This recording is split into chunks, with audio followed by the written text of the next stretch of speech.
चलो, पुढचा आपला टॉपिक आहे water management. Okay, water management बद्दल बघू आता. वॉटर मॅनेजमेंटच्या संबंधित काही टर्म्स आहेत, त्या टर्म्स आधी बघून घेऊया आपण. Okay? पहिल्यांदा बघा, सम वॉटर रिलेटेड कॉन्सेप्ट. पहिलं तुमचं आहे फ्री एनर्जी, किंवा त्याला गिब्स फ्री एनर्जी म्हटलं जातं. ते काय आहे? Saturated soil is equal to zero free energy असते. तुमची सॉइल जर सॅच्युरेटेड असेल तर त्यावेळेस तुमची एनर्जी किती समजली जाते? झिरो. ओके, आणि अनसॅच्युरेटेड सॉइल मध्ये ती लेस दॅन झिरो असते, म्हणजे निगेटिव्ह फ्री एनर्जी असते. बरोबर आहे, अनसॅच्युरेटेडला निगेटिव्ह फ्री एनर्जी असते. आता वॉटर इनटेक आता ह्याच्या पुढे होणार नाही, तेव्हा थांबून गेलं, पाणी साठायला सुरुवात झाली, त्याला आपण सॅच्युरेटेड सॉइल म्हणतो. ओके, आता याच्यामध्ये फ्री एनर्जी एवढीच कॉन्सेप्ट लक्षात घ्या की कशाला आपण फ्री एनर्जी म्हणतोय. जर तुमची जमीन सॅच्युरेटेड झाली तर त्याच्यामध्ये झिरो फ्री एनर्जी आहे. बरोबर आहे, सॅच्युरेटेड आहे, कुठलीच एनर्जी शिल्लक नाही. जेवढी त्याच्याकडे निगेटिव्ह एनर्जी होती ती पाण्याच्या पॉझिटिव्ह एनर्जीला बॅलन्स झाली. येतं लक्षात तुमच्या? ओके, मातीतले जे काही आयन्स असते त्यांच्यावरती एक एनर्जी असणार आहे. जेव्हा तुम्ही पाणी शोषून घेताय ती बॅलन्स होणार आहे. तेव्हाची जी कंडिशन आहे तेव्हा आपण सॅच्युरेटेड सॉइलची झिरो फ्री एनर्जी म्हणतोय. आणि ते गिब्स नावाच्या एका शास्त्रज्ञाने शोधून काढलं असल्यामुळे त्याला आपण गिब्स फ्री एनर्जी म्हणतोय. तुम्हाला प्रश्न कसा येईल? सॅच्युरेटेड सॉइलची फ्री एनर्जी किती आहे? 0, इतकं लक्षात ठेवा. ओके, आणि अनसॅच्युरेटेड सॉइलची फ्री एनर्जी किती आहे? लेस दॅन 0 किंवा निगेटिव्ह. इतका मुद्दा याच्यात लक्षात ठेवायचा आहे. पुढचा मुद्दा, मॅट्रिक पोटेन्शियल म्हणजे काय? The portion of the total water potential that is attributed to the solid colloidal matrix of the soil. Matrix potential काय दिलंय? The portion of the total water potential that is attributed to the solid colloidal matrix of the soil. आता आपण solid part आणि gas आणि liquid part असा बघितलाय. सॉइलचा माझा सॉलिड पार्ट जो आहे त्या सॉलिड पार्ट बरोबर असोसिएटेड असणारं वॉटर म्हणजे मॅट्रिक्स पोटेन्शियल. इतकं साधं सिंपल लक्षात घ्या. ओके, त्याच्या पुढे बघा, it is negative pressure potential which results from the capillary and absorption force emitting from the soil matrix. एक याच्यातले मुद्दे दोनच लक्षात ठेवायचे. एक मुद्दा काय आहे बघा, सॉलिड कोलायडल मॅट्रिक्सशी संबंधित असणारं वॉटर पोटेन्शियल, हा तुमचा पहिला मुद्दा झाला. दुसरा मुद्दा काय आहे? तो निगेटिव्ह प्रेशर पोटेन्शियल आहे. तिसरा मुद्दा काय आहे? तो कॅपिलरी अँड ऍब्सॉर्प्टिव्ह फोर्स मुळे निर्माण होणारा पोटेन्शियल. हे दोनच मुद्दे लक्षात ठेवा, तीनच मुद्दे लक्षात ठेवा मॅट्रिक्स पोटेन्शियल मध्ये. ओके, डेफिनेशन लक्षात आली. पुढचा मुद्दा आपला काय? Capillary potential. कॅपिलरी पोटेन्शियल काय आहे? वरचं मॅट्रिक्स पोटेन्शियल आलं, आता capillary potential, energy with which water is held by the soil. Simple आहे. पाण्यामध्ये मातीमध्ये पाणी का होल्ड केलं जातं? कॅपिलरी ऍक्शन मुळे होल्ड केलं जातं, राईट? तर energy with which water is hold by soil is called as capillary potential. आणि ही कॉन्सेप्ट सांगणारा व्यक्ती कोण आहे?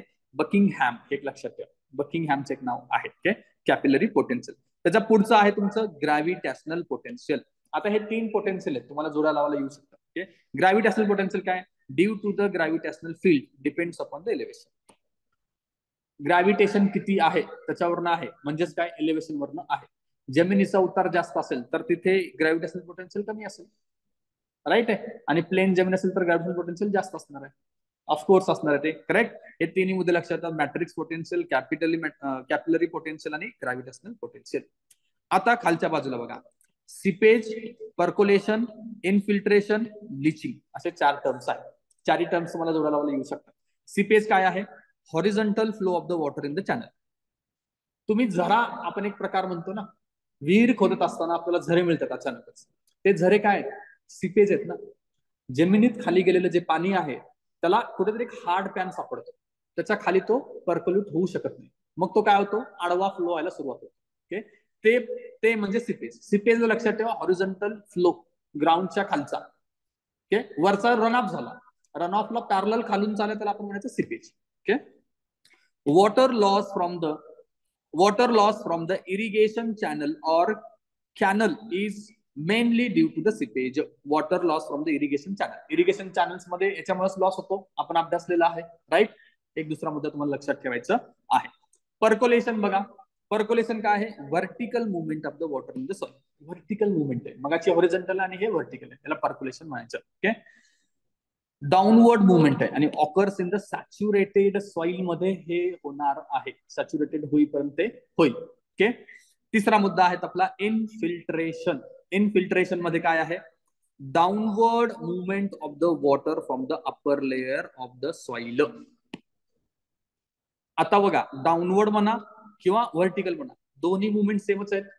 कशाचा? पर्कोलेशनचा आणि इन्फिल्ट्रेशनचा, दोन्ही सेमच आहे. येतं लक्षात तुम्हाला? पर्कोलेशन आणि याच्यामध्ये काय फरक आहे? एक डिफरन्स इतकं लक्षात ठेवायचं, इनफिल्ट्रेशन वरच्या लेअर पासून खाली गेल्यानंतर त्याच्या खाली जे होणार आहे व्हर्टिकल मुवमेंट, त्याला आपण म्हणायचं पर्कोलेशन. आलं सिंपल लक्षात तुमच्या? Occurs in the unsaturated soil, हा एक मुद्दा लक्षात ठेवायचा, सॅच्युरेटेड आणि अनसॅच्युरेटेड सॉइल. समजा की तुमची जमीन उन्हाळ्यात खूपच मॉइश्चर लेस झालेली आहे आणि जेव्हा पाऊस पडतो, पाऊस पडल्यानंतर जे पाणी मुरतं ते काय झालं सुरुवातीला? ते झालं तुमचं इनफिल्ट्रेशन, राईट? इनफिल्ट्रेशन झालं, थोडा पाऊस पडतो, महिना 2 महिना झाला, तुमची जमीन हळूहळू मॉइश्चर वाढत जातं आणि एका लेवलला ते सॅच्युरेटेड होणार आहे. त्याच्यानंतर जे पाणी व्हर्टिकली खाली जाणार आहे त्याला आपण म्हणायचं पर्कोलेशन. दोन्हींची मुवमेंट व्हर्टिकलच आहे, एक अनसॅच्युरेटेड, एक दुसरं सॅच्युरेटेड, लक्षात घ्या. ओके. लिचिंग तुम्हाला माहिती आहे, it is also downward movement of the nutrients आणि सॉल्ट. आतापर्यंत 3 मुद्दे पाण्याशी होते, आता काय आले? न्यूट्रिशनचा संबंध आलेला आहे. Okay. Development movement of the nutrition and salt movement, salt from the root zone with the water. पाण्याबरोबर न्यूट्रिशन आणि सॉल्ट जाणं म्हणजे काय झालं? लिचिंग. हे चारही डेफिनेशन लक्षात ठेवा. ओके. पुढे चला. एक पीएफ नावाचा कॉन्सेप्ट आहे. पीएच प्रमाणेच हा स्केल असतो. जसं पीएच आपण लॉगच्या बेस टू द 10 मोजतो, तसाच हा एक कॉन्सेप्ट आहे. त्याच्यामध्ये बघा काय आहे? एफ, एफ फॉर काय आहे? फोर्स आहे. काय फोर्स आहे तो बघा? Force with which water is retained in the soil किंवा कॅपिलरी मध्ये. ज्या फोर्स नुसार पाणी त्या मातीमध्ये होल्ड केलेलं आहे त्याला म्हणायचं आपण पीएफ, राईट? पुढे, it is exponential difference of the free energy difference based on height of the water column above the free water column in the centimetre. याच्यात काय लक्षात ठेवा? फक्त वॉटर कॉलम नुसार हे ठरतं. स्वाभाविक आहे. जसं वरच्या लेअरला सुद्धा आपण पाण्याची धरण आपण बघितलं, धरणामध्ये जसं हाईट जास्त आहे तशी त्याची एनर्जी जास्त असणार आहे. सेम कॉन्सेप्ट आहे. ओके. पीएफ सुद्धा सेमच कॉन्सेप्ट आहे, ते फक्त जमिनीच्या खालच्या बाजूला येते, राईट? पुढचा मुद्दा बघा. It is defined as a logarithm to the base of the 10 of the numerical value of the negative pressure of the soil moisture. इथे काय लक्षात ठेवायचं आहे तुम्हाला? लॉग टू द बेस 10 माहितच आहे, फक्त pressure of the soil moisture लक्षात ठेवायचं. In centimetre of the water आहे, युनिट लक्षात ठेवा फक्त, राईट? आणि फॉर्म्युला काय बघा? P F is equal to log to the base 10 H. What is H? Soil moisture in the centimetre of water. तुमच्या जमिनीतलं मॉइश्चर किती सेंटीमीटर पर्यंत आहे ते तुम्ही मोजून हे कॅल्क्युलेट करू शकता. तुम्हाला एच दिलं तर काढायला सांगू, पीएफ काढायला सांगू शकता. ओके. तर त्यावेळेस लॉग 10 ची व्हॅल्यू पण तुम्हाला देतील, किंवा तुम्हाला फक्त pF is equal to log 10 H असं दिलं तर एच काय विचारलं जाईल आणि पीएफ काय विचारलं जाईल? पीएफ काय? तो कॅपिलरी किंवा सॉइल मध्ये असणारा फोर्स आहे ज्याच्यामुळे वॉटर होल्ड केलं जात आहे. पुढचा मुद्दा, पीएफ इज इक्वल टू 2 म्हणजे काय बघा? Means the force with which water is retained is equivalent to the weight of the column of the water 100 centimetre in the height. काय दिलंय? Means the force with which water is retained, जमिनीमध्ये पाणी retained आहे, okay, is equivalent to the weight of the column of the 100 centimetre height. 100 centimetre हाईटच्या पाण्याचं जेवढं weight आहे तेवढा फोर्स म्हणजे पीएफ इज इक्वल टू 2 आहे. पीएफ इज इक्वल टू 2 काय घेतलंय मी? 100 सेंटीमीटर आलेलं आहे म्हणून घेतलेलं आहे, एक राऊंड फिगर आलेली आहे म्हणून. तुम्हाला असं विचारलं जाऊ शकतं 100 सेंटीमीटर वॉटरच्या कॉलमचा वेट इज इक्वल टू किती पीएफ? किती पीएफ? 2 पीएफ, एक लक्षात ठेवायचं. पुढे, पीएफ स्केलची रेंज 0 ते 7 आहे. पीएच प्रमाणेच आहे 0 ते 7. ओके. आता पीएच आपल्या 7च्या वरती पण जातो, पण इथे 0 ते 7 पर्यंत आपण थांबलो. 0 काय आहे? Corresponding to the pressure of 1 divided by 1000 atmosphere, एक लक्षात ठेवा. पुढे काय आहे? 7 काय आहे? Corresponding to the atmospheric pressure of the 10,000 atmosphere pressure, एक लक्षात ठेवा. 0 आणि 7 ची range, 0 is equal to 1 divided by 1000 आणि 7 is equal to 10,000 atmospheric pressure. Units बद्दल पण कधी कधी प्रश्न विचारला गेला तर माहिती असलं पाहिजे. याच्यात बघा, एक ऍटमॉस्फेरिक प्रेशर किती आहे आपण खूप वेळा बघितलेलं आहे, 1013 mm बघितलंय. 1036 सेंटीमीटर आहे. 36.39 सेंटीमीटर ऑफ एचजी आहे, किंवा 760 आपण बघत होतो. ओके 760 mm ऑफ Hg बघायचो तर युनिट कसंही बदललं तरी आपल्याला माहिती असलं पाहिजे. 1 बार म्हणजे किती आहे 1023 centimetre of the water column. 1 bar is equal to किती आहे 1023 सेंटीमीटर वॉटर कॉलम आला तर तिथं असणारा प्रेशर 1 बार 1 लक्षात घ्या. पुढे 10⁶ dyne per centimetre square. Okay 1 bar is equal to 10⁶ dyne per centimetre square. Cumec आता एक क्यूमेक विचारलं होतं बघा क्यूमेक की क्यूसेक सॉरी क्यूसेक विचारलं होतं तुम्हाला 19 का 20च्या मेन्स मध्ये आहे. व्हॉट इज क्यूसेक असं विचारलेलं होतं. क्यूमेक काय आहे क्युबिक मीटर पर सेकंद. नावातूनच तुम्हाला कळून येतं. खाली गडबड होते क्यूसेकला क्युबिक फीट पर सेंटीमीटर आहे फीट आहे. आता वरच्या बाजूला बघा सी आहे एम आहे त्याच्यानंतर सेक आहे त्यामुळे क्यूमेक ओळखणं सोपं आहे पण क्यूसेक ओळखणं थोडं अवघड आहे. क्यूसेकला काय आहे क्युबिक फीट पर सेंटीमीटर पुढे फॉर्म्युला लिहिला मीटर क्यूब पर सेकंद आणि फीट क्यूब पर सेकंद. पुढे 1 लिटर म्हणजे किती असतं 1000 सेंटीमीटर क्यूब. आपली जनरली जी पाण्याची बॉटल असते ती. ओके 1000 लिटर म्हणजे आपल्या छतावरची टाकी 1000 लिटर ती किती असते 1 मीटर क्यूब. ओके आणि 1 लिटर किती आहे 1000 सेंटीमीटर क्यूब. ओके पुढचा आता मॉइश्चर इक्विव्हॅलंट ही कॉन्सेप्ट आपण मृदाचा अभ्यास करताना पण बघितलं होतो ते आता परत बघू. An amount of the water retained by the sample of the initially saturated soil after being subjected to the centrifugal force of 100 times that of the gravity for definite period of the time usually half an hour. Okay moisture equivalent एक process आहे त्याच्यामध्ये एक machine वापरली जाते त्या machine मध्ये मातीला टाकलं जातं आणि त्याला सेंट्रिफ्युगल फोर्स दिला जातो. तो सेंट्रिफ्युगल फोर्स किती आहे 100 times that of the gravity. इतका फोर्स लावल्यानंतर तो अर्धा तास तर तुम्ही मिनिमम ठेवता. एवढं ठेवल्यानंतर त्याच्यात जे पाणी शिल्लक राहतं मातीमध्ये तुमच्या त्याला म्हणायचं moisture equivalent. Okay in medium textured soil the value of the field capacity and the moisture equivalents are nearly equal. बघा FC is equal to ME आपण जे बघितलेलं आहे moisture equivalent medium texture soil मध्ये इक्वल आहे. काय field capacity is equal to moisture equivalent. तुम्हाला असं विचारलं जाऊ शकतं कुठल्या मातीत ते इक्वल आहे कुठल्या मीडियम टेक्स्चर सॉइल मध्ये ते इक्वल आहे. पण सँडी सॉइल मध्ये फील्ड कॅपॅसिटी जास्त आहे आणि व्हेरी क्ले सॉइल मध्ये तुमची मॉइश्चर इक्विव्हॅलंट जास्त आहे. कुठल्या सॉइल मध्ये काय जास्त आहे असा इथे प्रश्न बनू शकतो. ओके पुढचा point soil moisture tension. Soil moisture tension बघा सँडी सॉइल मध्ये किती आहे 0.06 लोमी सॉइल मध्ये 0.1 सिल्टी लोम मध्ये 0.3 आणि क्ले मध्ये तुमचा आहे 0.6. ओके जोडा लावायला प्रश्न तयार होऊ शकतो. पुढचा पॉइंट आहे तुमचा hygroscopic coefficient. Okay higher the clay content higher its hygroscopic coefficient. बरोबर आहे क्ले कंटेंट जास्त असेल तर कण बारीक असणार कण बारीक असेल तर त्याला माती पाणी अट्रॅक्ट होणार आहे. पुढचा मुद्दा आहे organic matter also enhance the hygroscopic coefficient. Okay एक तर तुमचं ऑर्गॅनिक मॅटर आणि क्ले कंटेंट या दोन गोष्टींवरनं तुमचा हायग्रोस्कोपिक कोइफिशियंट वाढणार आहे. Wilting coefficient hygroscopic coefficient divided by 0.68 केला तर तुम्हाला मिळणार आहे बिल्टिंग कोइफिशियंट. ओके आणि तसंच जर तुम्ही मॉइश्चर इक्विव्हॅलंट काढला असेल तर त्याला डिवायडेड बाय 1.8 केला तर तुम्हाला विल्टिंग कोइफिशियंट मिळणार आहे.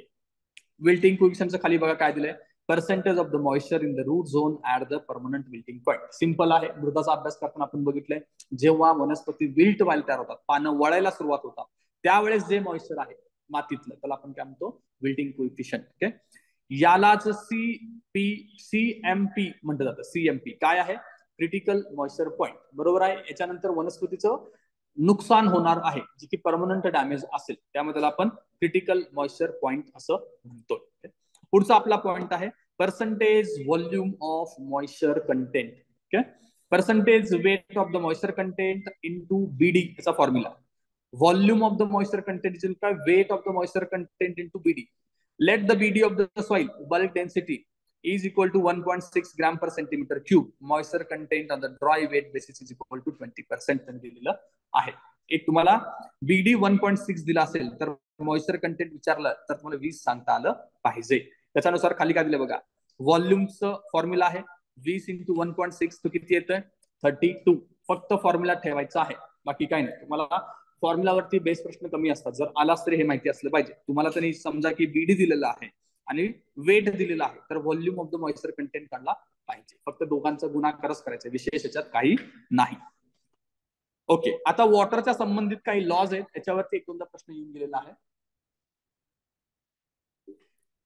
पहिला आहे तुमचा पॉइझल्स लॉ.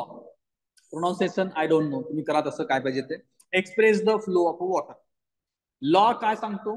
वॉटरचा फ्लो एक्सप्रेस करतो. The rate of the flow of the water नुसार ते काय सांगतो की सँडी सॉइल मध्ये फ्लो ऑफ वॉटर जास्त असेल, त्याच्यापेक्षा कमी लो मध्ये असेल, त्याच्यापेक्षा कमी कुठे असेल, क्ले मध्ये असेल. कॉमन सेन्स आहे. वॉटर मध्ये जास्त असणार याचा आपण अभ्यास पण केलेला आहे. तर मला दोन लक्षात ठेवायचे, इथे फ्लो कुणाचा जास्त एक मुद्दा, आणि दुसरा पॉइझल्स लॉ काय सांगतोय? फ्लो ऑफ वॉटर बद्दल सांगतोय. एक मुद्दा इतका लक्षात ठेवायचा आहे. पुढचा मुद्दा तुमचा डार्सीचा लॉ. डार्सीचा लॉ काय सांगतो? Express the movement of the water, that is quantity of the water flow through the soil. Quantity of the water flow through the soil. वरचा आहे तुमचा फ्लो ऑफ वॉटर, खालचं काय? मुवमेंट म्हणजेच काय? क्वांटिटी बद्दल बोलतोय. डार्सी हा क्वांटिटी बद्दल बोलतोय. Quantity of the water passing a unit cross section of the soil is proportional to the gradient of the hydraulic head. बरोबर आहे. तुमचा हायड्रॉलिक ग्रेडियंट किती आहे, म्हणजे आपण जसं प्रेशर डिफरन्स म्हणतो तसाच प्रकारे तुम्हाला जमिनीत प्रेशर डिफरन्स असेल तर त्या प्रमाणातच पाणी फ्लो होणार आहे. बरोबर आहे. तो काय सांगतोय की समजा की जमिनीच्या खाली 2 पॉइंट आहेत. एका ठिकाणी माझं 100 लिटर पाणी असेल आणि एका ठिकाणी 10 लिटर पाणी असेल, तर पाणी इकडं फ्लो होणार आहे. किती फ्लो होईल? इक्विलिब्रियम येईपर्यंत फ्लो झालं पाहिजे. किती फ्लो झालं पाहिजे? 40 लिटर फ्लो झालं. 40 लिटर फ्लो झाले की हे 50 होईल आणि हे 50 होईल. हे किती अमाऊंटचं पाणी फ्लो होतंय हे सांगणारा लॉ आहे डार्सीचा. सिंपल आहे. ओके. आणि वरचा आहे फ्लो ऑफ वॉटर. मग तो कदाचित डायरेक्शन पण बोलत असेल. फक्त शब्द लक्षात ठेवा, फ्लो ऑफ द वॉटर आणि खाली मुवमेंट ऑफ द वॉटर. डार्सीचा लॉ आणि पॉइझनचा लॉ. या लॉ वरून the conductivity of the water does not depends upon the total amount of the pore space. डार्सीच्या लॉ वरून असं सिद्ध करण्यात आलं आहे की conductivity of the water does not depends upon the total amount of the pore space. म्हणजे तो काय म्हणतोय? पोर स्पेसचा वॉटर क्वांटिटीच्या फ्लोशी संबंध नसून कशाशी संबंधित आहे? Gradient of the hydraulic head. येतं लक्षात तुम्हाला? तुम्हाला असंही विचारलं जाऊ शकतं की डार्सी म्हणतो की वॉटरचा फ्लो होण्यास फोर्स जास्त महत्वाचे आहेत, तर ते चुकीचं आहे. तो काय म्हणतो? हायड्रॉलिक ग्रेडियंट जास्त महत्वाचं आहे. ओके. हा एक मुद्दा लक्षात ठेवा. हे झालं तुमचा वरचा पॉइझल्स लॉ आणि डार्सीचा लॉ. पुढे आपण बघूया measurement of the soil moisture कडे आपण जाऊया. ओके. डायरेक्ट मेथड आहे आणि दुसरी आहे तुमची इनडायरेक्ट मेथड. तुमच्या मातीमध्ये किती ओलावा आहे हे मोजण्याच्या मेथड्स आहेत. पहिली तुमची डायरेक्ट मेथड. त्याच्यात बघा ग्रॅव्हिमेट्रिक मेथड. पहिली मेथड तुमची काय? Gravimetric method. याच्यात काय केलं जातं? मृदेला 105 ते 110 डिग्री सेल्सिअस पर्यंत ड्राय केलं जातं. थोडंसं तिला तापवून ड्राय केलं जातं. ड्राय करण्याच्या आधी आणि नंतरचा वेट मधील फरक मोजून मॉइश्चर काढला जातो. सिंपल आहे. राईट. शेतातली माती घेतली, मी वजन केलं, 1 kg वजन भरलं समजा, त्याला मी ड्राय केलं टेम्परेचर देऊन. ड्राय केलं म्हणजे काय करतो मी? त्याच्यातलं पाणी इव्हॅपोरेट करतो. त्याच्यानंतर मी वजन मोजलं, ते समजा की माझं 900 ग्रॅम आलं. मग मॉइश्चर किती आहे? 100 ग्रामचं. त्याला पर्सेंटेज मध्ये काढलं, किती आहे तुमची ग्रॅव्हिमेट्रिक मेथड. ओके. पुढचा इन्फ्रारेड मॉइश्चर बॅलन्स मेथड एक आहे. Infrared moisture balance. इथे ड्राय करण्यासाठी इन्फ्रारेड लॅम्पचा वापर करून मुव्हिंग एअरने मृदा ड्राय केली जाते. सिंपल आहे. ग्रॅव्हिटी मध्ये तुम्ही त्याला गरम करताय आणि इन्फ्रारेड मध्ये पण तुम्ही त्याला गरमच करताय, फक्त इथे इन्फ्रारेड वेव्स वापरताय त्याला गरम करण्यासाठी, त्याचं मॉइश्चर काढण्यासाठी. ओके. हे झाल्या डायरेक्ट मेथड्स सॉइल मॉइश्चर मोजण्याच्या. पुढचं तुमची इनडायरेक्ट मेथड आहे. याच्यामध्ये बघा, look at the soil and feel. Indirect आहे. शेतकरी जनरली कसं म्हणतात तशा प्रकारचा हा मुद्दा आहे. ओके. याच्यामध्ये तुम्ही जनरली मातीकडे बघून सांगू शकता की माती ड्राय आहे की ओली आहे, तर ती इनडायरेक्ट मेथड मधली पहिली मेथड आपली आहे. ओके. त्याच्यानंतर न्यूट्रॉन स्कॅटरिंग मेथडचा एक वापर केला जातो. ही सुद्धा एक इनडायरेक्ट मेथड मध्ये येते. त्याच्या पुढचं आहे आता न्यूट्रॉन स्कॅटरिंग काय ते आपण खाली बघू. तिसरी मेथड आहे टेन्शिओमीटर आणि त्याच्यानंतर आहे इलेक्ट्रिकल रेझिस्टन्स मेथड. पहिला मुद्दा तर कुठली मेथड डायरेक्ट आहे आणि कुठली मेथड इनडायरेक्ट आहे याचा एक आपल्याला अभ्यास करायचा आहे. ओके. ठीक आहे. चला तर आता आपण न्यूट्रॉन स्कॅटरिंग मेथड कडे येऊया. ह्याच्यात काय करतो बघा न्यूट्रॉन स्कॅटरिंग मध्ये? Rapid in situ measurement of the moisture. Okay. Principle काय याचं? Measurement of the number of the hydrogen plus nuclei that are present in the unit volume of the soil. Simple आहे. Hydrogen plus आयनचं count ज्या मेथडमध्ये केलं जातं त्याच्यावरून moisture सांगितलं जातं, ती तुमची मेथड आहे न्यूट्रॉन स्कॅटरिंग मेथड. ओके. पुढची टेन्सिओमीटर आपण बघितलं. टेन्सिओमीटर मध्ये काय तुमचं एरोमीटर. आता त्याच्यात बघा measures the soil moisture directly. एक टेन्सिओमीटर जसं थर्मामीटर असतं तसंच एक इन्स्ट्रुमेंट तुम्ही ते मातीमध्ये इम्प्लांट करता आणि ते मोजता. ओके, याच्यात दोन टाइप्स आहेत. एक आहे तुमचा टेन्सिओमीटर विथ मर्क्युरी मॅनोमीटरचा वापर केला जातो. तर जनरली वापर रिसर्च साठी केला जातो. आणि दुसरा आहे तुमचं टेन्सिओमीटर इन द व्हॅक्युम गेज. त्याचं प्रॅक्टिकल फील्ड यूज साठी केलं जातं. आता याच्यामध्ये फक्त एक्सचेंज करून सेटमेंट येऊ शकतो. याच्यात विशेष काय विचारण्यासारखं नाही. ओके, मर्क्युरी मॅनोमीटर आला की तो काय रिसर्च साठी आहे. ओके, आणि व्हॅक्युम गेज आला की तो प्रॅक्टिकल फील्डच्या यूज साठी आहे. सिंपल प्रश्न पण आलाय, टेन्सिओमीटर कशासाठी वापरलं जातं? मॉइश्चर मोजण्यासाठी. हे तुम्हाला आलंच पाहिजे. ओके, पुढचं याच्या बाबतीतले लिमिटेशन्स काय आहेत बघा टेन्सिओमीटरचे. ओके, कोर्स सॉइल आणि 0.8 बार टेन्शन पर्यंतच ते वापरतात. तुमची सॉइल कोर्स आहे आणि प्रेशर तिथे 0.8 बार पर्यंत वापर करता येतो. ओके, यामध्ये पोरस सिरॅमिक कप असतो. कसला? पोरस सिरॅमिक कप आहे, ज्यामुळं क्ले सॉइल साठी वापरता येत नाही. कारण तो काय होतो? चोक होणार आहे. त्याच्यामध्ये क्ले मधले कंटेंट, पाणी किंवा क्ले इटसेल्फ त्याच्यात घेऊन त्याला चोकअप करू शकतो. Hence not suitable for the clay and salt soil. Tensiometer is not suitable for the clayey soil आणि सॉल्ट सॉइलला, आणि कोर्स सॉइलला सुद्धा नाही. लेफ्ट साइडला आपण बघितलेलं आहे. Okay, soil moisture tension in salt free soil at field capacity ranges from the less than 0.1 to 0.7 atmosphere depending on the soil texture. Soil moisture tension कशाचं? सॉल्ट फ्री सॉइलचे किती रेंज मध्ये आहे? 0.1 to 0.7 atmosphere. तुम्हाला विचारलं जाऊ शकतं. General range काय? 0.1 to 0.7. Okay, पुढचा तुमचा आहे इलेक्ट्रिकल रेजिस्टन्स मेथड. टेन्सिओमीटर नंतरचा पुढचा आपला पॉईंट आहे. हे कसला मेथड आहे? सगळ्या इनडायरेक्ट मेथड्स आहेत, right? Okay, resistance block are made up of gypsum, nylon, fiberglass, plaster of Paris आणि कॉम्बिनेशन ऑफ ऑल किंवा एनी. वरच्याचं सगळ्याचं कॉम्बिनेशन. सिंपल प्रश्न कसा बनेल? टेन्शन, मॉइश्चर टेन्शन मोजण्यासाठी वापरले जाणारे इलेक्ट्रिकल रेजिस्टन्स कोणत्या घटकापासून बनवले जाते? हे सगळे पॉईंट लक्षात पाहिजे. जिप्सम, नायलॉन, फायबर आणि plaster of Paris. Most effective use as per the soil moisture. Okay, आता याच्यामध्ये बघा तुम्ही कुठले रेजिस्टन्स ब्लॉक आणि सॉइल मॉइश्चर याचे एक रेंज दिले. तुम्ही नायलॉन ब्लॉक वापरू शकता जेव्हा तुमचं सॉइल मॉइश्चर 2 atmospheric प्रेशर पर्यंत असेल तेव्हा. ओके, तुम्ही प्लास्टर ऑफ पॅरिस वापरू शकता जेव्हा तुमचा मॉइश्चर किती आहे? 1 ते 15 atmospheric प्रेशर इतकं.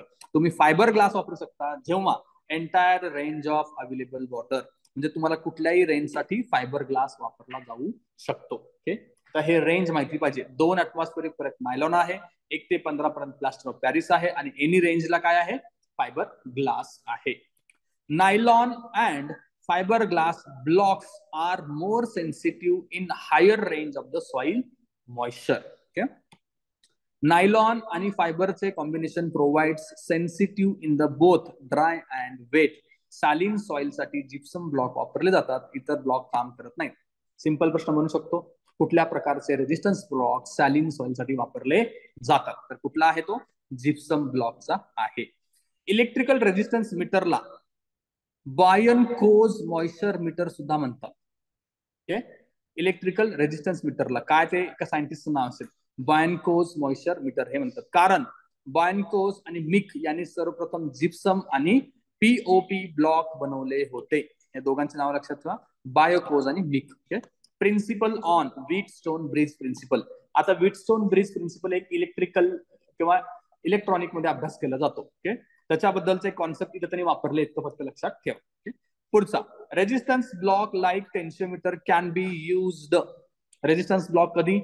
To schedule irrigation. कधी वापरतो आपण? इरिगेशन मला कधी करायचं आहे, म्हणजे जमिनीला पाणी कधी द्यायचं आहे, पहिला मुद्दा. दुसरा, to irrigate the green house bed. सेमच आहे वरचा सारखा. To determine the rooting zone. Rooting zone पर्यंत पाणी आहे का नाही पाण्यासाठी. सॉइल प्रॉपर्टीज डिटरमाइन करण्यासाठी. आणि evaluate the function in the water table. Sorry, evaluating the fluctuating in the water table. Water table मध्ये फ्लक्च्युएटिंग किती झालं हे. बरोबर आहे. रेजिस्टन्स ब्लॉकचा वापर बघा, इरिगेशन शेड्यूल करणं, ग्रीन हाऊस मध्ये इरिगेशन करणं, रूट झोनची कंडिशन बघणं, प्रॉपर्टीज सॉइलच्या डिफाईन करण्यासाठी. आणि 5वा मुद्दा आहे fluctuating in the water balance पाहणं. एवढ्या मुद्द्यांसाठी त्याचा वापर केला जातो. आता limitation of the resistance block बद्दल बघा. Do not work properly at higher tension. Higher टेन्शनला हे वर्क होत नाही. तर टेन्शिओमीटर प्रमाणेच त्याचा प्रॉब्लेम आहे. Okay, better at the lower pressure किंवा लोअर टेन्शनला ते बेटर आहे. Do not give precise result in the saline condition. त्याचे limitations. Okay, resistance units are used in the fine textured soil. Okay, आता इतकं डेप्थ मध्ये जरी विचारलं नाही तरी ऍटलिस्ट तुम्हाला मॉइश्चर मोजण्याचे इन्स्ट्रुमेंट कुठले कुठले आहेत एवढं तरी लक्षात आलं पाहिजे. ओके,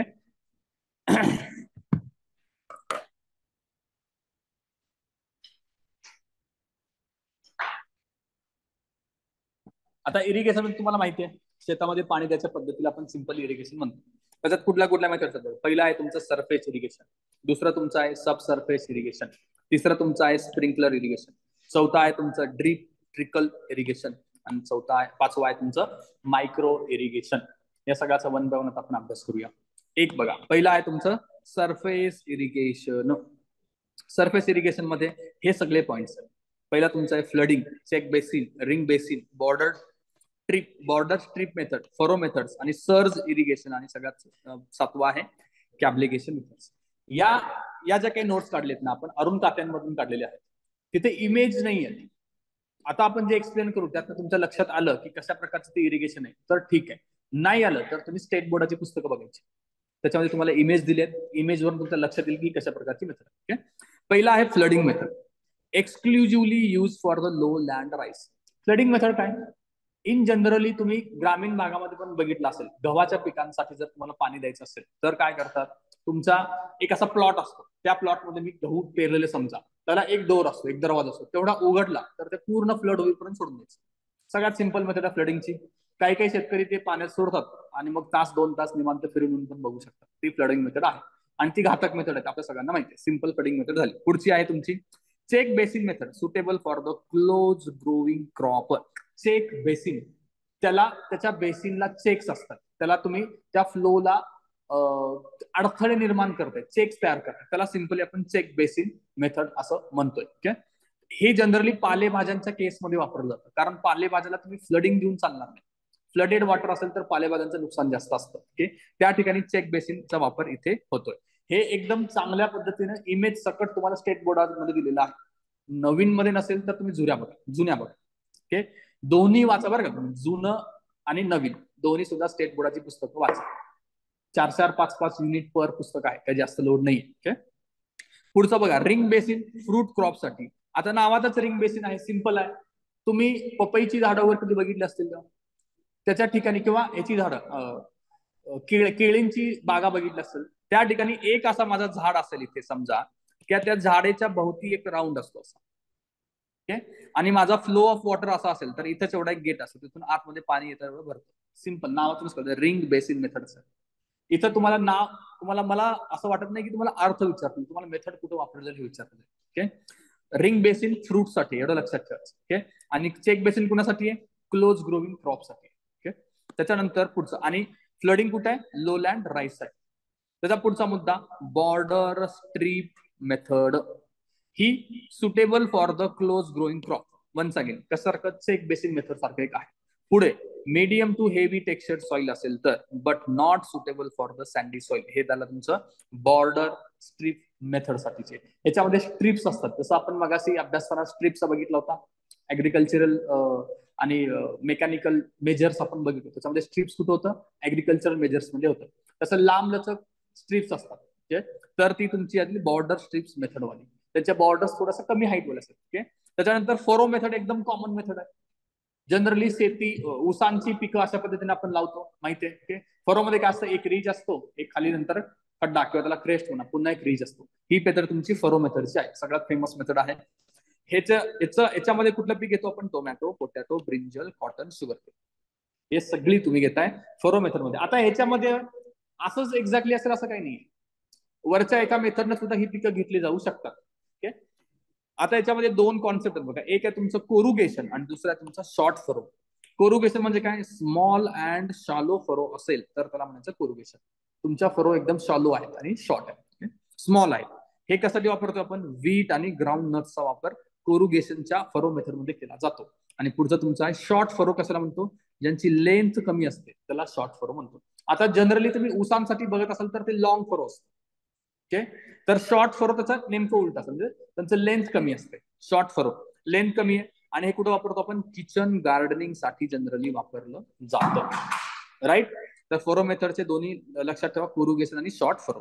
त्याच्यानंतरची आहे सर्ज इरिगेशन मेथड आहे. त्याच्या नावावरच तुम्हाला क्लिअर काय होतं? Intermittent application of the water. ही काही जमिनीवरती अशी दिसणारी मेथड नाहीये. तुम्ही ऍप्लिकेशन नुसार याचं डिफरन्स केले. Surge method on on off टाईपची आहे. पाणी देणं बंद करणं, पाणी देणं बंद करण्याची मेथड आहे सर्ज इरिगेशन. आणि कॅब्लिगेशन मेथड काय आहे? Automated gate pipe system. Pipe system आहे ती ऑटोमेटेड गेटची आहे. ते पाणी पाहिजे तेवढं गेलं, आता संपलं असेल तर ते बंद. हे कॅब्लिगेशन मेथड. या 7 मेथड्स आपल्या सरफेस इरिगेशन मध्ये येतात. आता याचे तुम्हाला जोड्या लावायला जनरली प्रश्न बनवू शकतो. पुढचं आपलं आहे सब सरफेस किंवा सब सॉइल इरिगेशन म्हणतो. आता नावातच आहे, तुम्ही इरिगेशन कुठून करणार आहे? जमिनीच्या खालून इरिगेशन करणार आहे. काही ठिकाणी ही मेथड वापरली जाते. Trenches at the depth of 15 ते 30 मीटरला ट्रेंचेस तयार केले जातात. ट्रेंचेस म्हणजे खड्डे. खड्डे तयार असतात 15 ते 30 मीटर खालीपर्यंत तुमच्या जमिनीत, आणि त्या ट्रेंचेसच्या माध्यमातून तुम्ही पाणी प्रोव्हाइड करता. म्हणजे तुम्ही सब सॉइलिंग लेवलला गेलेला आहात. याच्यात काय होतं? रूट झोन ओला होतो. बरोबर आहे. माझी ही अशी जर जमीन असेल, मी ट्रेन्स खांदून इथपर्यंत येतो 15 ते 30 मीटरला, आणि इथून मी पाणी सोडतोय. मग ते पाणी हॉरिझॉन्टली सोडण्याच्या वेगवेगळ्या मेथड्स आहेत. यात काय होतं? तुमचा रूट झोन ओला होतोय आणि कॅपिलरी ऍक्शनने पाणी वर येते. आपण काय करतोय? वरच्या सरफेस मध्ये पाणी वरून सोडतोय, मग पाणी खाली मुरतंय. मुरलेलं पाणी पिके घेत आहे. इथं आपण काय करतो? ऑलरेडी खालून पाणी देतो आणि तो वरच्या बाजूनं त्याला ऍब्सॉर्ब करत आहे. राईट. पुढचा याच्यातले 2 मुद्दे अजून लक्षात घ्या. वॉटर टेबल, हा इथे सेंटीमीटर करा. वॉटर टेबल शॉलो हवा. तुमचा वॉटर टेबल कसा हवा? शॉलो असायला हवा. Not suitable for the deep water table.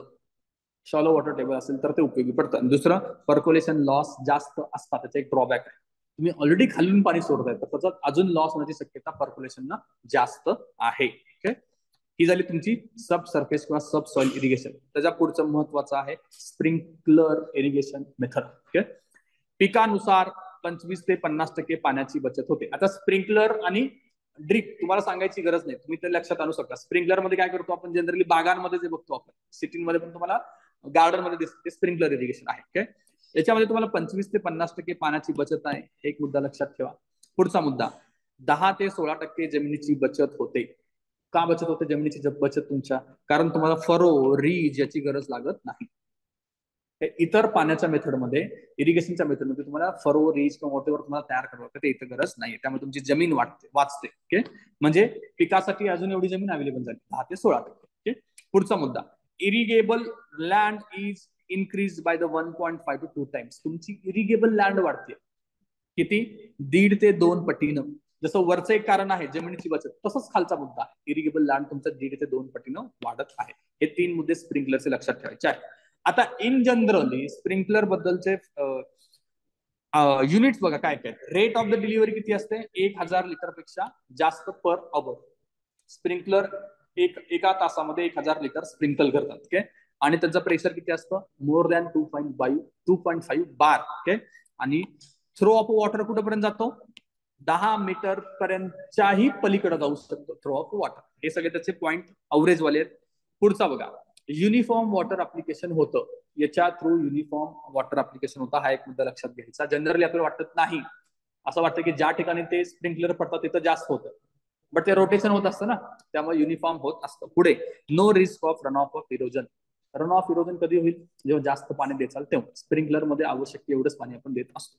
पुढे, टेम्परेचर मेंटेन होते आणि फ्रोस्ट डॅमेज होत नाही. स्प्रिंकलर मुळे ते वातावरणातून येत असतात, त्याच्यामुळे त्याचंही टेम्परेचर थोडंफार वाढलेलं असतं. त्याच्यामुळे तुमच्या जमिनीमध्ये फ्रोस्ट होण्याचं काम, म्हणजे फ्रीज होत नाही तुमची जमीन. हे 3 मुद्दे. आणि सुटेबल फॉर कशाला? सँडी सॉइलला ते सुटेबल आहे. शालो सॉइलला सुटेबल आहे. वेअर लँड लेवलिंग डिफिकल्ट आहे त्या ठिकाणी तर मुद्दा म्हणून वापरलं जातं. लँड लेवलिंग करणं पॉसिबल नाही त्या ठिकाणी. स्टीप स्लोप आहे त्या ठिकाणी. रोलिंग टोपोग्राफी आहे तिथे. आणि अनड्युलेटिंग लँड आहे. सॅलिन सॉइल मध्ये पण वापरलं जातं. सॅलिन सॉइलचा उद्देश तर काय? सॉल्टचं लिचिंग व्हावं या उद्देशाने त्याचा वापर केला जातो. पुढचा मुद्दा डिसअडव्हान्टेजचा. डिसअडव्हान्टेज मध्ये काय? Not suitable in the high wind velocity. Wind velocity जास्त असेल, म्हणजे किती? 5 किंवा 6 किलोमीटर आवर्स पेक्षा जास्त असेल तर स्प्रिंकलर वापरता येत नाही. का वापरता येत नाही? इव्हापरेट होईल. पाणी, स्प्रिंकलरचं पाणी इव्हॅपोरेट होईल म्हणून. पुढे not suitable in the hot dry wind, सेमच कारण आहे, हॉट ड्राय विंड असेल तर. पुढे स्प्रेडिंग डिसीजेस, त्याच्यामुळे डिसीजेस जास्त पसरतात. एका वनस्पतीला झालं असेल तर ते दुसरीकडं ट्रान्सपोर्ट करण्याचं काम स्प्रिंकलरमुळे होतं. ओके, आणि कॉस्ट त्याचा हाय आहे आणि इलेक्ट्रिसिटीची गरज आहे, हे त्याचे डिसएडव्हान्टेज आहेत. ओके, वरच्या ज्या सरफेस मेथड होतं तिथे काही गरज नाही होती इलेक्ट्रिसिटीची, राईट. ओके, खालच्या बाजूला आपण आता ड्रिप इरिगेशन कडे. ही कुठली मेथड आहे? इस्रायलची टेक्नॉलॉजी आहे. 1 ते 4 लिटर पर आवर एक लक्षात ठेवा. स्प्रिंकलर मध्ये 1000 लिटर पर आवर होतं, इथे 1 ते 4 लिटर आहे. Okay, capillary action, capillary action नव्हतं, नो प्रेशर रिक्वायर्ड. स्प्रिंकलरला प्रेशर तर लागतं, आपण वरती दाब बघितला होता, इथे दाबाची पण गरज नाही. ओके, 50 ते 70% पाणी बचत आहे, वरच्या पेक्षा जास्त बचत आहे. कारण काय? डायरेक्टली रूटला सोडल्यामुळे पाण्याची बचत होते. ओके, पुढे याचे ऍडव्हान्टेज काय आहेत बघा. ऍडव्हान्टेज मध्ये मुद्दे आहेत. No deep percolation, percolation deep होत नाही, एक मुद्दा. रन ऑफ होत नाही, रन ऑफचा प्रश्नच नाहीये. ओके, डायरेक्टली मुळाशी थेंब थेंब पाणी पडत आहे. त्याच्यानंतर वेपोरायझेशन लॉस सुद्धा होत नाही. स्प्रिंकलर मध्ये वेपोरायझेशन लॉस होते जर तुमची स्प्रिंकलर वाऱ्याशी कॉन्टॅक्ट मध्ये आला तर. इथं वाराचा पण काही संबंध होत नाही, डायरेक्टली तुम्हाला रूट झोनला आपण सोडत आहोत. Okay, water is maintained at the field capacity. या सगळ्या फील्ड कॅपॅसिटी काय आपण तो अभ्यासलेलं आहे. तर फील्ड कॅपॅसिटीला वॉटर मेंटेन केलं जातं. सॉइल, सालिन सॉइल मध्ये मॉइश्चर मेंटेन केल्यामुळे सॉल्ट कॉन्सन्ट्रेशन कमी होते. हे सॉइल वाहून गेल्यामध्ये तर कॉन्सन्ट्रेशन कमी होतं. पुढचा मुद्दा, लँड लेवलिंगची गरज नसते. यालाही लँड लेवलिंगची गरज नाही आणि स्प्रिंकलरला पण गरज नाही. ओके, हर्बिगेशन आणि फर्टिगेशन इथे शक्य आहे. हर्बिगेशन म्हणजे काय? हर्बिसाइड्स, आणि फर्टिगेशन म्हणजे फर्टिलायझर्स तुम्ही त्याच्या थ्रू देऊ शकता पाण्याबरोबर. ओके, दोन्ही इथं पॉसिबल आहे. लेस डिसीज स्प्रेड, तो डिसीज स्प्रेड आहे स्प्रिंकलरवाला, इथे डिसीज स्प्रेड कमी आहे. ओके, पुढचा मुद्दा तुटला आहे डेमेरिट्स. डिमेरिट्स कुठल्यात बघा. पिकांच्या मुळावरती सॉल्ट कॉन्सन्ट्रेशन होऊ शकते. आता याच्यातला एक मला मुद्दा इथं लक्षात नाही आला. वरती त्यांनी काय दिले? सॉल्ट कॉन्सन्ट्रेशन कमी होईल हे पण दिले, आणि खाली काय दिले? पिकांच्या मुळांवरती सॉल्ट कॉन्सन्ट्रेशन होऊ शकतं हे पण दिले. Okay, that I don't no का दिले. कदाचित मला असं वाटतं की सॉल्ट कॉन्सन्ट्रेशन कमी होतं हे कुठे जास्त क्षारयुक्त जमीन असेल त्या ठिकाणी असेल. ओके, ज्या ठिकाणी तुमचं ऑलरेडी क्षार कमी आहे त्या ठिकाणी थोडाफार क्षार वाढत असेल, त्यामध्ये त्या खालच्या डिमेरिट मध्ये ते दिलेलं आहे. तर तुम्हाला दोन्ही पॉईंट्स देऊन गडबड करू शकतात, तर दोन्ही लक्षात ठेवा. जर त्यांनी चुकीचं उत्तर दिलं तर आपण कात्यांना क्लेम करू शकतो. ओके, पुढचं इनअडिक्वेट रूट डेव्हलपमेंट. रूट डेव्हलपमेंट इनअडिक्वेट हे पण तुम्हाला उलट वाटतं ना. मुळात पाणी मुळाशी देतोय मी, तरी सुद्धा रूट डेव्हलपमेंट इनअडिक्वेट आहे असं त्याचं म्हणणं. कारण मला असं वाटतं, आय एम नॉट फार्मर, पण मला असं वाटतं की तिथं हवेची कमतरता होत असणार. बरोबर आहे, एकदम मुळाशी तुम्ही पाणी सोडताय, त्याचा जो पोर स्पेस आहे त्याच्यामध्ये हवा आणि पाणी इक्वल असलं पाहिजे, आपण अभ्यासलंय. जर हवा कमी झाली पाणी वाढलं तर ते सुद्धा नुकसानकारक असेल. त्यामुळे हे कारण मला दिसतं की इनअडिक्वेट रूट डेव्हलपमेंट होत असेल. ओके, हम्म हम्म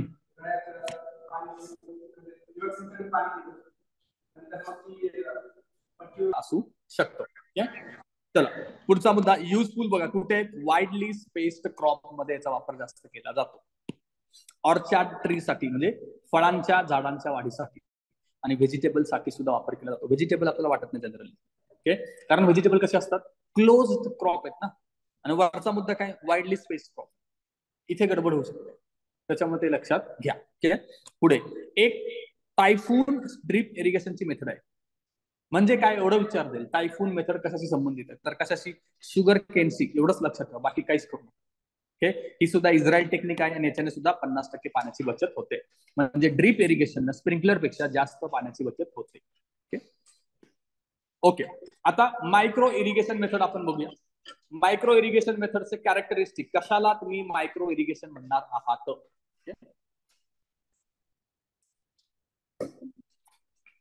लो रेट पहिला मुद्दा आहे आपला. लो रेट म्हणजे फ्लो रेट कमी तुमचा. ओके, दुसरा मुद्दा तुमचा आहे ओव्हर लॉंग पिरियड. तिसरा मुद्दा आहे फ्रिक्वेंट इंटरवल्स.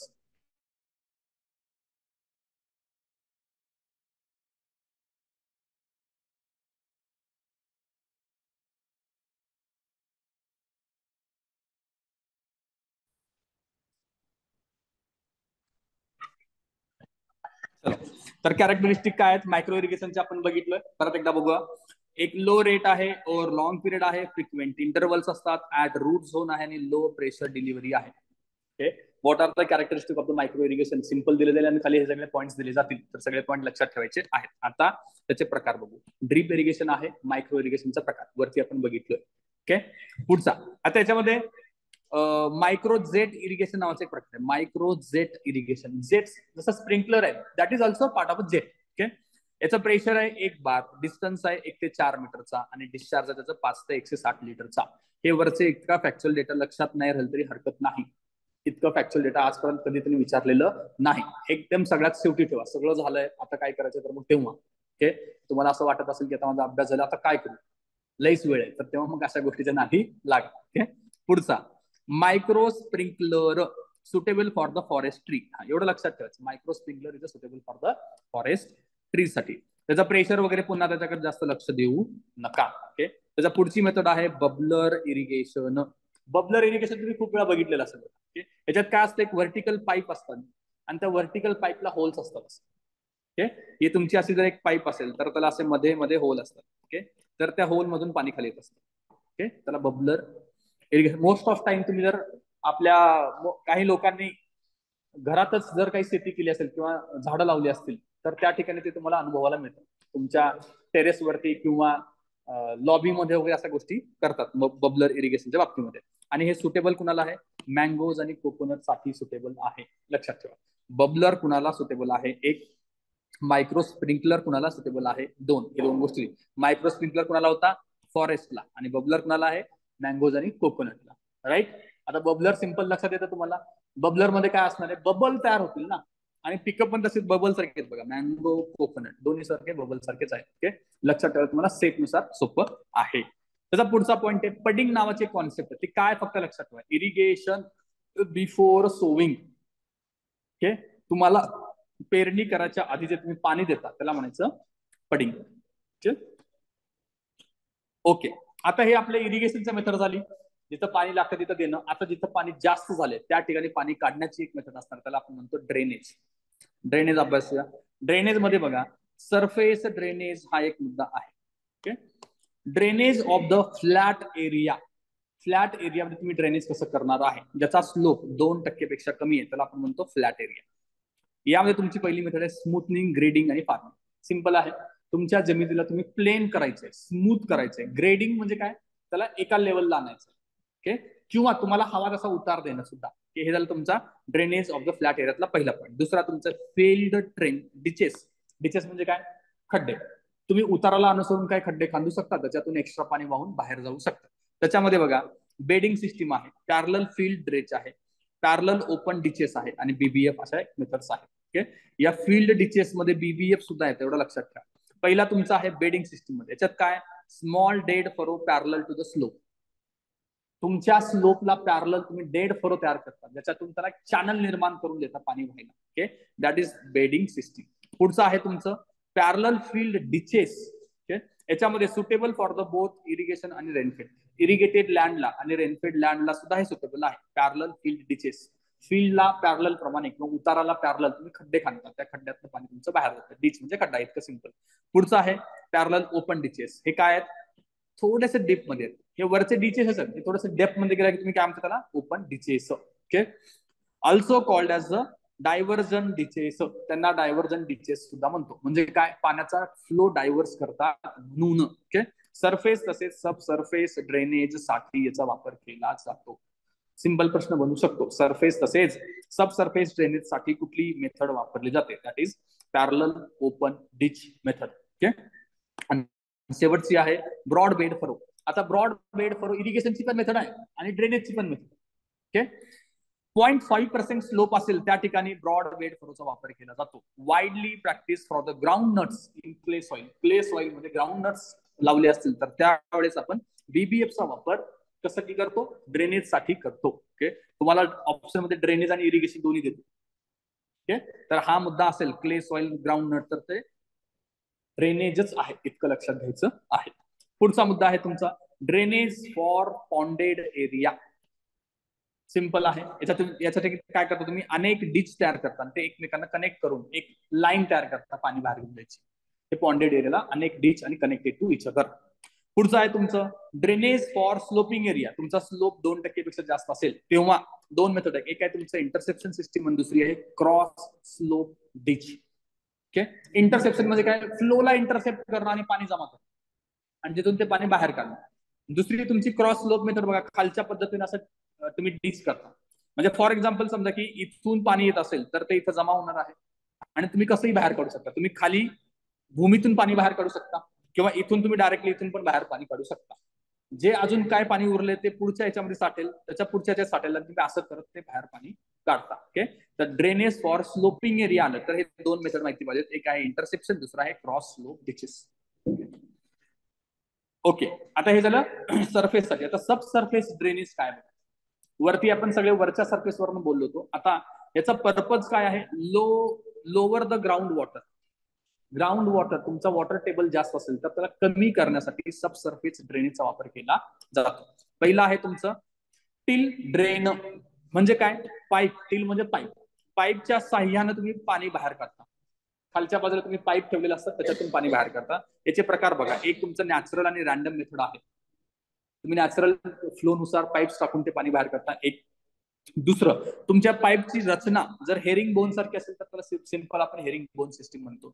आणि तिसरं ग्रिडिरॉन सिस्टीम. म्हणजे काय ग्रिडिरॉन सिस्टीम, तर त्याच्यामध्ये बघा एकाच बाजूला पाईपलाईन्स आहे, एकाच बाजूस ड्रेन होत असेल तर त्याला काय म्हणायचं, ग्रिडिरॉन सिस्टीम. आणि कट ऑफ इंटरसेप्टर, हे मगाशी आपण जे इंटरसेप्शन मेथड बघितलं ही तशीच खालच्या बाजूला इंटरसेप्ट करतो, वरच्या बाजूला करण्याऐवजी.